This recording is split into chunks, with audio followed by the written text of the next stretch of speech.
your nutrition can make a huge impact as to how you handle the menopause changes, that you can dramatically lower your inflammatory levels. Our students are talking about how they're sleeping better. The brain fog is better simply by changing what they're eating and how they're eating it. Welcome to the Less Stressed Life podcast, where our only priority is providing those aha moments to uplevel your life, health, and happiness. Your host, integrative dietitian nutritionist Krista Bigler, helps health-conscious women reduce the stress and confusion around food, fatigue, digestive, and skin issues at lessstressednutrition.com. Now, on to the show. Okay, it's time to get jazzed. Get your jazz hands out, because today is the official launch of the Women's Health Flash Briefing. And some of you would say, cool. And some of you would say, what the heck is a flash briefing? Well, do you know Alexa? Alexa, what's the temperature? Alexa, what's the weather going to be this week? Alexa, tell me a joke. Alexa, that little device that Amazon sells you that's getting equipped in cars and is projected to be as common as a household TV. So Alexa has these flash briefings or skills, so you can have it do a lot of things. But ours gives you 1 to 2 minutes of high value packed women's health stuff. Just this week, we have what it looks like to have a hormone imbalance, what pieces go into that, what it looks like if you want to get testing from your primary care provider, if you think you have a hormone imbalance, what to not forget to get from your doctor if you think you have a hormone imbalance regarding testing, what it looks like if you have a blood sugar imbalance and you're hangry. So really great stuff. I am stoked about it. I will remind you a few more times. Don't worry. So go to your Alexa, say to her, Alexa, add the Women's Health Minute Flash Briefing. And that's it. So enjoy. And if you subscribe, tell me. I would love to hear it. Go to lessstressedlife.com and click on the widget for SpeakPipe and drop me a voicemail. Talk to you soon. Okay, today on the Less Stressed Life, we have Dr. Mary Claire Haver, who is a Board Certified OBGYN.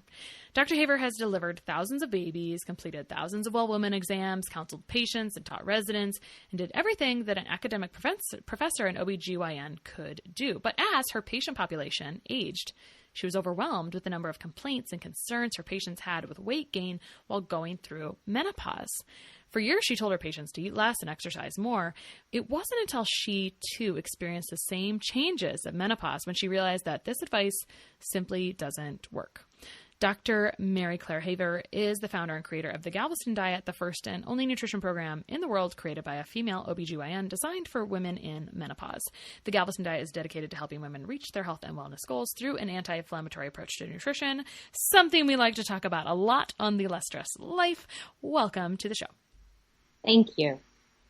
So we were chatting a little off air, and we were talking about just some background of the Galveston Diet and whatnot. So I think that's a great place to maybe start is with your story, because unfortunately your story is a lot like a lot of other people's story, which is why, when we read about it, we just immediately resonate, right? Because a lot of people are feeling it in a similar way you were. So tell us a little bit about your story and kind of what led you here.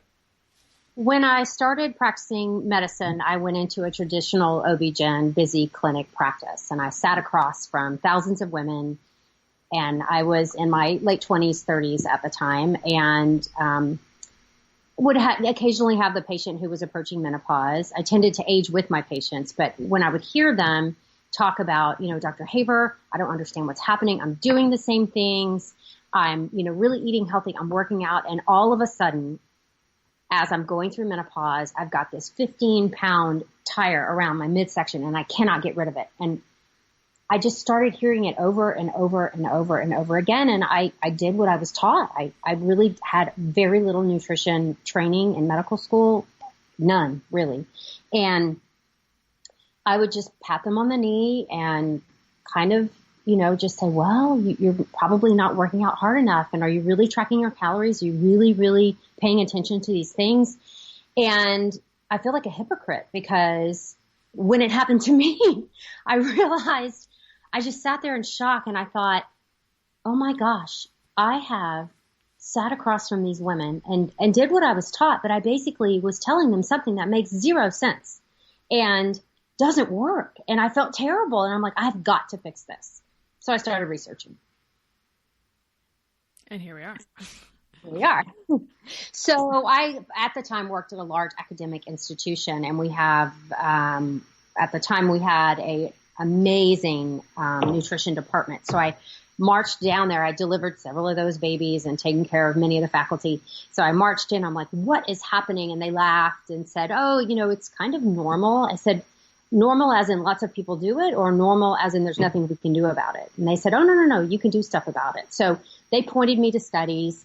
There's not that many that were specifically done for women our age in this midlife transition, mostly done on the elderly or 25-year-old male athletes. And so I said, okay, let me take this data and let's meet in the middle somewhere, and let me look at these concepts, do a deeper dive. And what kept coming up time and time again was inflammation, and how nutrition fits into that. And I was like, okay, this is where I'm going to start. I'm going to focus on what we know scientifically is real ways to fight chronic inflammation, not acute, of course, chronic inflammation simply due to aging, simply due to menopause, and what nutritional changes can we make to help fight that. And when I took those principles and put them into practice, it was literally like magic for my students who decided to jump into the program.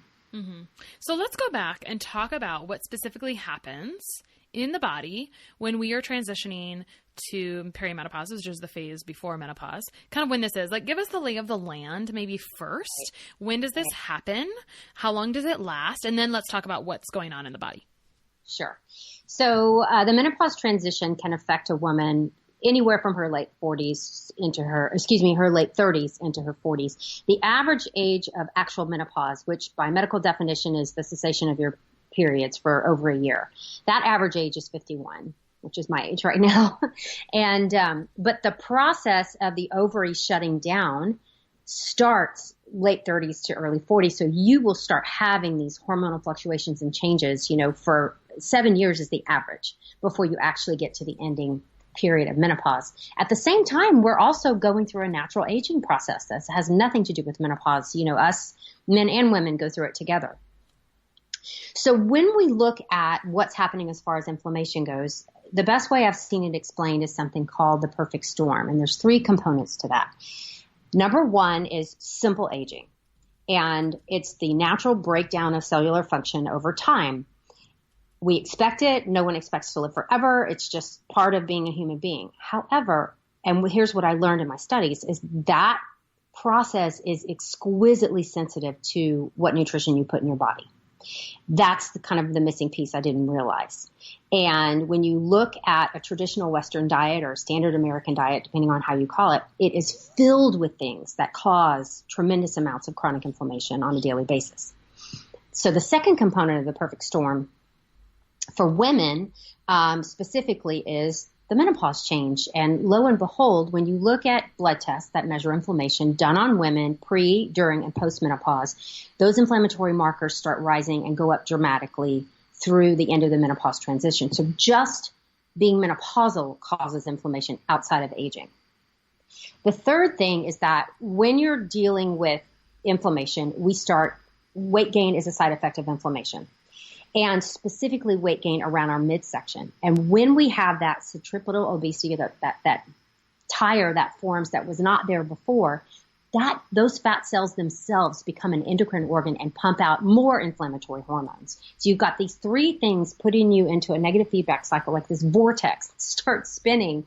And, here we are trying to continue to raise our families, deal with teenagers, aging parents, everything going on at this stage of our lives. Some people are like having that bonus baby, so now you've got a kindergartner at 45 and all of these life stresses and changes that are particular to women our age, plus things that we never thought that we could control. But it turns out we can control a lot of it. We just didn't know how before. Mm-hmm. That's a great point. I want to go back a little bit to kind of some of the transition and some of the other, we're talking about weight gain or this tire as sort of like a big symptom that is really glaring at people. And I think people sometimes attribute that particular symptom to the other symptoms they're having. But what are some other common symptoms people start to see or feel as this onsets?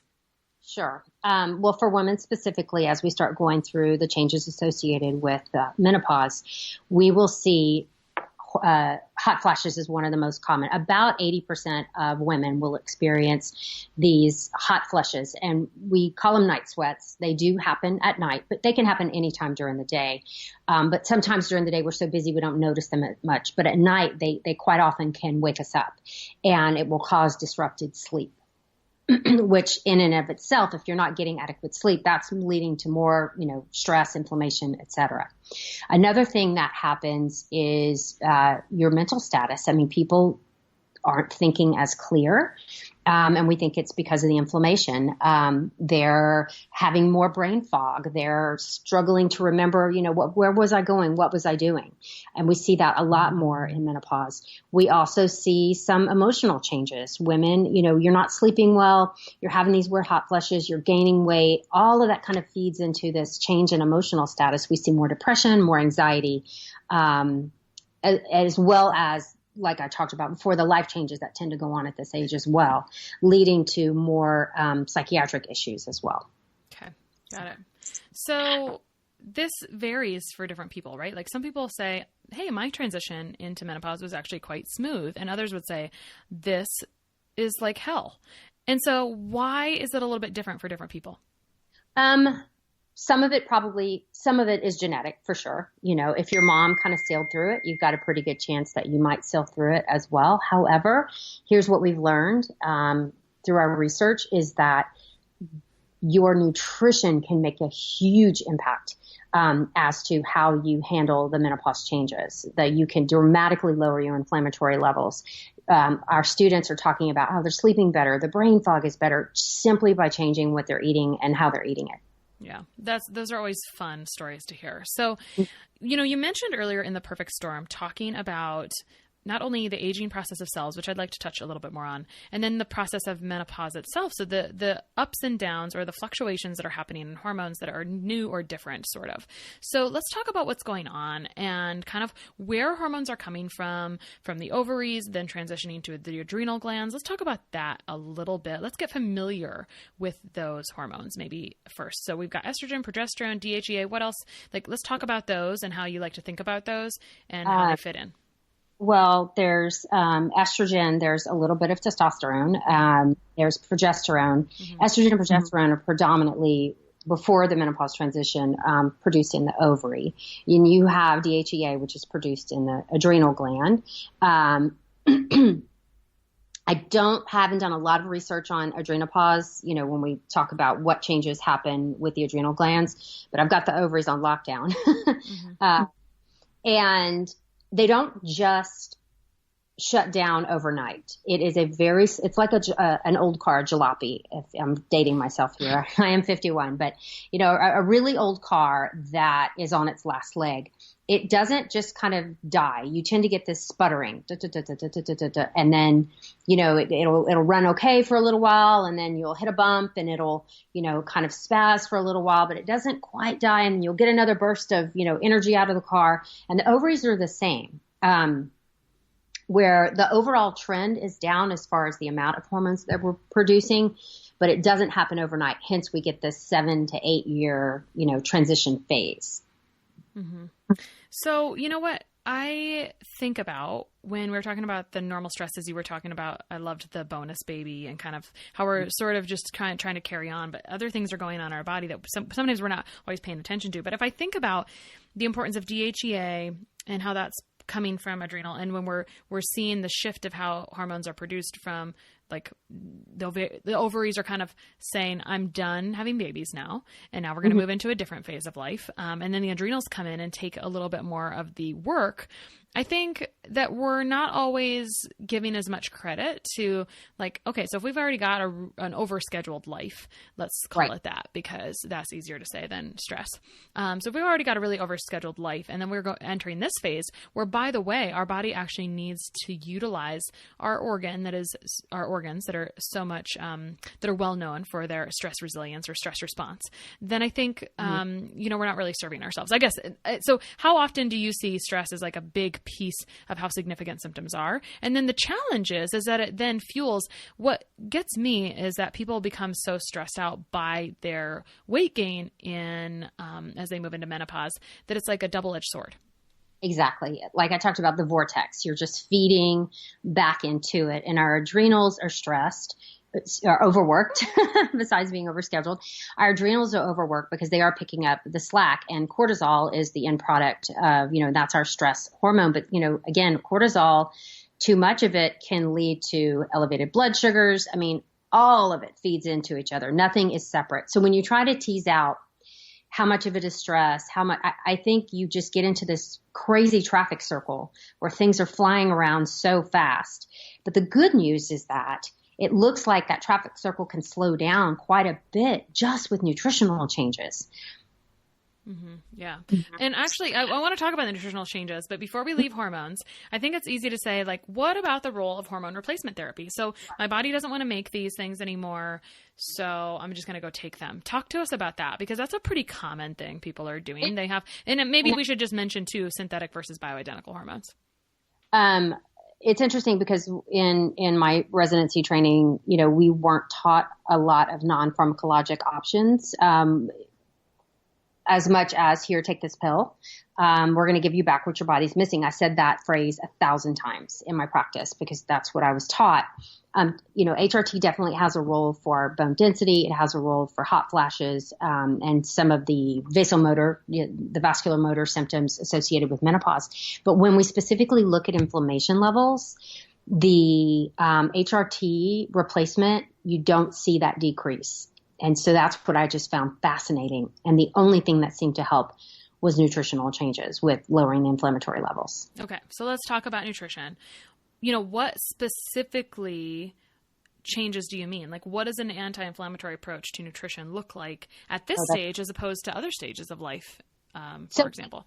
Our youth allows us to get away with a lot. Our cells are more resilient. They're more plastic. They can kind of take the bumps and bruises. But, as we start really hitting the aging process hard, you just can't feed yourself those things anymore, and not expect to have some detriment. So specifically in Galveston Diet, when we talk about an anti-inflammatory approach, it's two-pronged.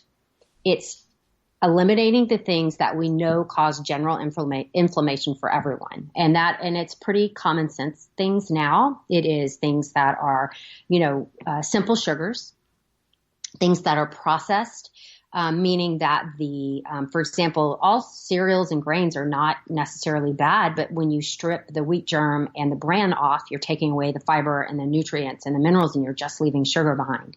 So when you look at artificial, foods that are optimized by the food industry, and they've had added chemicals to make them prettier, to make them smell better, to make them taste stronger, have the taste pop on the tongue, all added with things that we were never meant to eat as human beings anyway.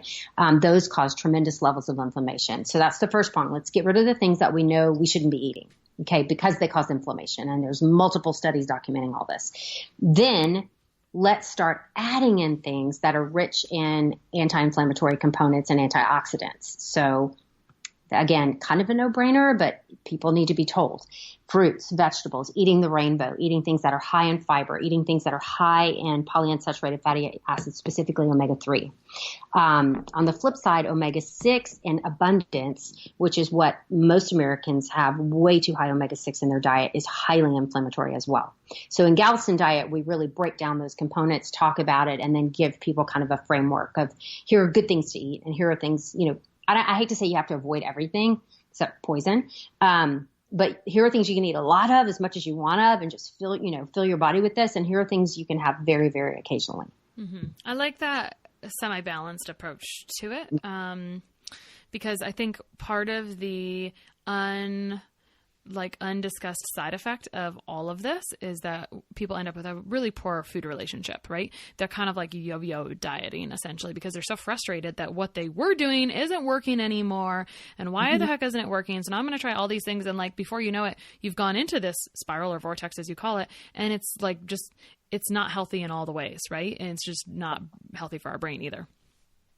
And, in Galveston, I call Galveston Diet Galveston just for ease, but we do a lot of, we have some mind work there as well as to forgive yourself, and every day's a new day and starting fresh. And, when you get a flat tire, my favorite is when you get a flat tire, don't slash the other 3. You know, it's okay. Just start over tomorrow. It's fine. You have the rest of your life to figure this out. Yeah, I love that. I'm an analogy fan. I like that one. I'll be adding that to my library of analogies.